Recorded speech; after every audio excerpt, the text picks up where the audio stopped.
TET CDP यानी बाल शिक्षा मनोविज्ञान का सबसे इम्पॉर्टेंट टॉपिक है जिन पियाजे जी के कॉग्निटिव डेवलपमेंट थ्योरी यानी कि संज्ञानात्मक विकास के चरण, जिसके 4 चरण उन्होंने कहे हैं जो मोस्ट इंपॉर्टेंट है, जहां से सीटेट के लिए बहुत ज़्यादा क्वेश्चन बनते हैं।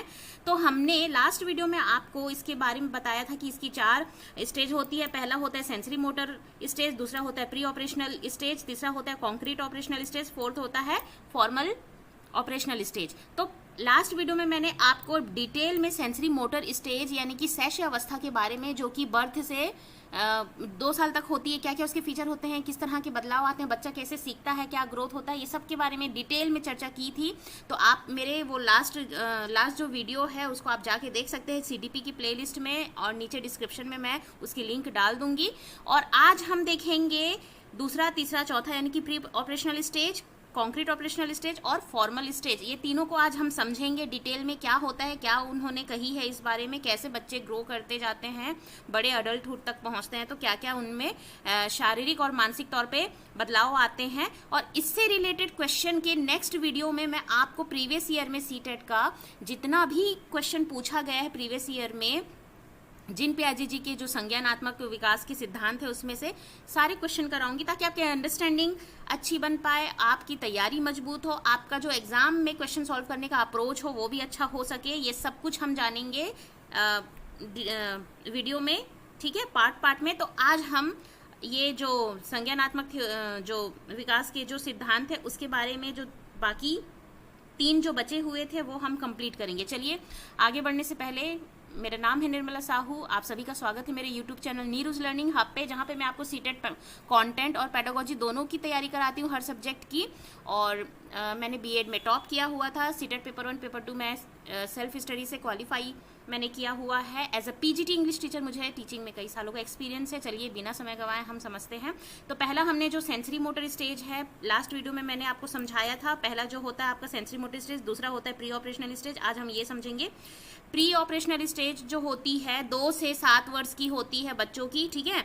और ये जो स्टेज होती है उसे हम प्री ऑपरेशनल स्टेज इसलिए कहते हैं क्योंकि चिल्ड्रन जो होते हैं वो अपने मेंटल जो ऑपरेशन है उसको परफॉर्म करने में अभी भी मास्टर नहीं होते हैं, ठीक है। ये जो लिखा हुआ है उसका मैं आपको हिंदी में ही समझाते हुए चल रही हूँ। इस स्टेज में बच्चे जो हैं मेंटल ऑपरेशन उनकी इतनी ज़्यादा परफॉर्म करने की मास्टर नहीं होती, उसमें मास्टरी नहीं किए कर पाते हैं, वो सीखते हैं, ठीक है। जैसे कि काउंटिंग करना, ऑब्जेक्ट की शेप साइज को समझना, ये सब क्लासिफिकेशन, ये सब समझते हैं, लेकिन उसका जो पलटावीकरण है उसको रिवर्स करना, उसको लॉजिकली समझना, ये सब उनमें नहीं आता, इसीलिए उसको प्री ऑपरेशनल स्टेज कहा जाता है। Children thinking during this stage is governed by what is seen rather than logical principle. Logically वो नहीं सोच पाते हैं, जो लॉजिक जो सिद्धांत होते हैं वो नहीं समझ पाते हैं, जो वो देखते हैं वही समझते हैं, ठीक है। तो देख लेते हैं उसके अंतर्गत क्या क्या आता है। Semantic function. सिमेंटिक फंक्शन का मतलब है इस स्टेज में जब बच्चे क्या डेवलप करते हैं, विकसित करते हैं, ability to think using symbol and sign. जब साइन और सिंबल का इस्तेमाल करना सीखते हैं उसे सिमेंटिक फंक्शन कहते हैं। सिंबल जो रिप्रेजेंट करता है किसी भी चीज को, ठीक है। तो फॉर एग्जाम्पल डॉल में सिंबलाइज बेबी, चाइल्ड और एन अडल्ट, मतलब उनके लिए सिंबल का काम करता है, सिंबल और साइन के थ्रू सीखते हैं वो इस स्टेज में, इसलिए इसे सिमेंटिक फंक्शन कहा जाता है। जैसे डॉल को वो बेबी, चाइल्ड या अडल्ट इस तरह से वो सिंबलाइज करते हैं, तो इसीलिए सिंबल और साइन के थ्रू वो इस तरह से अपनी थिंकिंग बनाते हैं। लॉजिकली नहीं सोच पाते हैं कि ये टॉय है, ये डॉल है, निर्जीव है, ठीक है, ये इस तरह की चीज़ें वो नहीं सोच पाते। खासकर 2 से 5 साल तक उनमें ये सब चीज़ बहुत अच्छे से डेवलप नहीं होता है। 5 साल से 7 साल में थोड़े से वो समझने लगते हैं चीज़ों को, ठीक है। ईगो सेंट्रिक होते हैं, मतलब उनकी दुनिया अपनी ही उसमें बना के रखते हैं, इर्द गिर्द होती है, अपने इर्द गिर्द जो वो सोचते हैं, जो वो चाहते हैं, जो उन्हें पसंद है वही सबको पसंद है, वही सब सोचते हैं, वही सब करते हैं, ये वो सोचते हैं, इस तरह से वो सोचते हैं। मतलब जो वो सोच रहे, जो वो कर रहे हैं वैसा सभी सोचते हैं। वो ये नहीं सोच पाते हैं कि सबकी अलग थिंकिंग है, अलग पसंद है, मुझे ये पसंद है तो वो उसे पसंद नहीं है, इस तरह की चीज़ें वो नहीं सोच पाते हैं। सेंट्रेशन बहुत ज़्यादा होता है, ठीक है।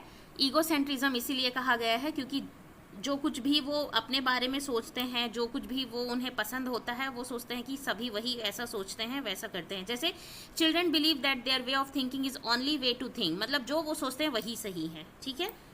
उन्हीं पे निर्धारित है, मतलब उनके आसपास जो लोग रहते हैं बस उन्हीं के लिए सोचते हैं, वो जो सोचते हैं उन्हीं के लिए करते हैं, ये सब चीज़ें इस तरह का उनके जो विचार होते हैं उसे हम ईगोसेंट्रिज्म कहते हैं।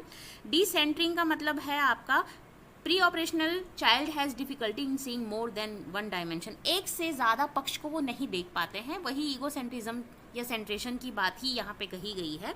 मतलब किसी भी सिचुएशन को वो समझ नहीं पाते हैं, बस देखते हैं तो उसको बस रिएक्ट करते हैं, लेकिन उस सिचुएशन के और अलग पहलू को नहीं देख पाते हैं, इसलिए उसे डिसेंट्रेशन कहते हैं। ठीक है। एनिमिज्म का मतलब है children tend to refer animate object, यानी कि मतलब बच्चा अगर ज़मीन पे गिर जाता है, आप देखते छोटा रहता है 1 से 2 साल, तो अगर ज़मीन में गिर जाते उसे चोट लग जाती तो वो ज़मीन को मारने लगता, उसको लगता है वो जो निर्जीव चीज़ है वो सजीव है, इसने मुझे चोट लगाई है तो मैं इसको मारूंगा, इसे भी चोट लगेगी, इसे भी दर्द होगा, इस तरह की चीज़ें सोचते हैं, उसे हम एनिमिज्म कहते हैं। ठीक है, ये पॉइंट हो गया डिसेंट्रेशन। फिर सीरिएशन की बात की जाए तो देखिए क्लासिफिकेशन और ग्रुपिंग ऑब्जेक्ट, मतलब कैटेगरी में क्लासीफाई करना, ऑब्जेक्ट को ग्रुप करना, ये इनमें इतना अच्छे से ये एबिलिटी नहीं आई होती है। ठीक है, इसीलिए इसे सीरिएशन कहा जाता है। कंजर्वेशन यानी कि वो प्रॉपर्टी, ऑब्जेक्ट की प्रॉपर्टीज को, मतलब कि कलर, शेप, उनका अपीयरेंस, ये सब को समझ पाते हैं, लेकिन क्लासिफिकेशन, काउंटिंग वगैरह भी कर लेते हैं, लेकिन क्लासीफाई नहीं कर पाते हैं। ठीक है, ग्रुपिंग नहीं कर पाते हैं। ठीक है, इसीलिए उसे सीरिएशन कहा जाता है। और कंजर्वेशन की बात की जाए तो किसी ऑब्जेक्ट के शेप या उसकी प्रॉपर्टी, ये सब को वो समझने लगते हैं इस एज में। अब नेक्स्ट हम देखते हैं कॉन्क्रीट ऑपरेशनल स्टेज, जो कि 7 से 11 वर्ष की होती है। इस स्टेज में बच्चा जो है क्या हो जाता है, उसके जो कॉग्निशन होते हैं, संज्ञान का जो विकास होता है वो थोड़ा ज़्यादा अच्छा हो जाता है, स्थिर हो जाता है। ठीक है, स्थिर होने का मतलब है कि उसे एडिशन, सब्ट्रैक्शन, मल्टीप्लिकेशन, इस तरह की चीज़ें आने लगती है। इस स्टेज में सिर्फ वो काउंटिंग करना जानता था। ठीक है, क्लासीफाई, ग्रुपिंग नहीं करना जानता था। इस एज में मतलब क्लासिफिकेशन वगैरह जो है इस एज में आ जाता है। ऐड, सब्ट्रैक्शन, मल्टीप्लिकेशन ये सब कर पाते हैं, इसलिए कहा गया कि उनका जो कॉग्निटिव जो उनका सिस्टम है वो थोड़ा ज़्यादा अच्छा स्टेबल हो जाता है, ज़्यादा अच्छा हो जाता है। He is in a position to classify concrete object, किसी भी ऑब्जेक्ट को क्लासीफाई करना इस एज में सीख जाते हैं।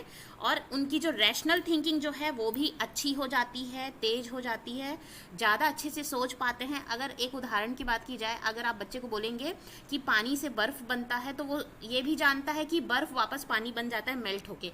तो ये जो पलटावीकरण है, इरिवर्सिबिलिटी है, वो उनमें आ जाता है इस स्टेज पे। ठीक है, अब आ गया आपका लास्ट, या फिर एक और एग्जांपल अगर आपको मैं दूं कि अगर बच्चा प्री ऑपरेशन स्टेज में होता है ना, तो अगर आप उसको 1 रुपए के 10 कॉइन देंगे और 10 का नोट देंगे, तो वो सोचेगा कि 10 का कॉइन वाला मनी ज़्यादा है और एक 10 रुपए का नोट कम है। लेकिन कॉन्क्रीट ऑपरेशनल स्टेज में उसे समझ में आने लगता है कि 10 रुपए और 10 का कॉइन दोनों बराबर है। ठीक है, सिर्फ क्वांटिटी उसकी ज़्यादा है लेकिन उसकी जो क्वालिटी है वो सेम है, ये समझने लगता है, इसीलिए उसे इरिवर्सिबिलिटी बोलते हैं, पलटावीकरण कहते हैं। नेक्स्ट है लास्ट जो है फॉर्मल ऑपरेशनल स्टेज, जो कि 11 से अबव स्टेज होती है, मतलब अडल्टहुड तक। वो तो ये सबसे हाईली डिडक्टिव थिंकिंग वाली स्टेज है। इसमें बच्चे का जो संज्ञान का विकास है वो बहुत ही ज़्यादा हाई लेवल, मतलब शुरू होके हाई लेवल तक जाता है। जैसे कि this type is characterize by the emergence of logical thinking. Logical thinking तो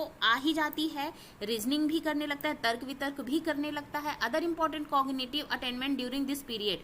और दूसरा जो संज्ञान का जो यहाँ पे उद्देश्य जो उन्हें प्राप्त होता है वो क्या होता है, ability to think about hypothetical possibility. मतलब जो हाइपोथेटिकल जो रीजनिंग होती है, डिडक्टिव रीजनिंग होती है, मतलब चीज़ों को सिंथेसाइज करके उसको फिर से क्या करना, एनालाइज करना, सिंथेसाइज करना, फिर उसको जोड़ना, उसका तर्क वितर्क करना, ये सब कुछ जो है ना, तर्क शक्ति उनकी बहुत ज़्यादा यहाँ पर हाई हो जाती है। ठीक है, and to solve problem through logical deduction, और कोई भी प्रॉब्लम को लॉजिकली वो सॉल्व कर सकते हैं हाई रैशनल थिंकिंग और सिस्टमेटिक मैनर्स में, क्योंकि उनको लॉज और प्रिंसिपल्स ये सब कुछ यहाँ पर समझ में आने लगता है। तो इस तरह से जो 4 स्टेजेस हैं 1 2 3 4, मतलब पहला है जो बाल्यावस्था, शैशवावस्था, फिर बाल्यावस्था, फिर कॉन्क्रीट ऑपरेशनल स्टेज है ना, sensory motor stage, concrete operational, pre operational stage, concrete operational stage and formal operational stage. ये जो 4 जो स्टेजेस हैं जो हमारी जीन पियाजे जी के द्वारा दी गई है, जो कि बहुत ही ज़्यादा इंपॉर्टेंट हो जाता है एग्जाम के पर्सपेक्टिव से, इससे क्वेश्चन बनते हैं, तो इसके बारे में हमने आपको बताया, ठीक है, डिटेल में। और देखिए इसके जो इम्प्लीकेशंस वगैरह बोले गए हैं तो ये इतना इम्पॉर्टेंट नहीं है समझना, ठीक है, कि किस तरह से समझना है, ये बहुत ज़्यादा डीप हो जाता है। क्वेश्चन जो बनते हैं हम उस पर ज़्यादा फोकस करेंगे।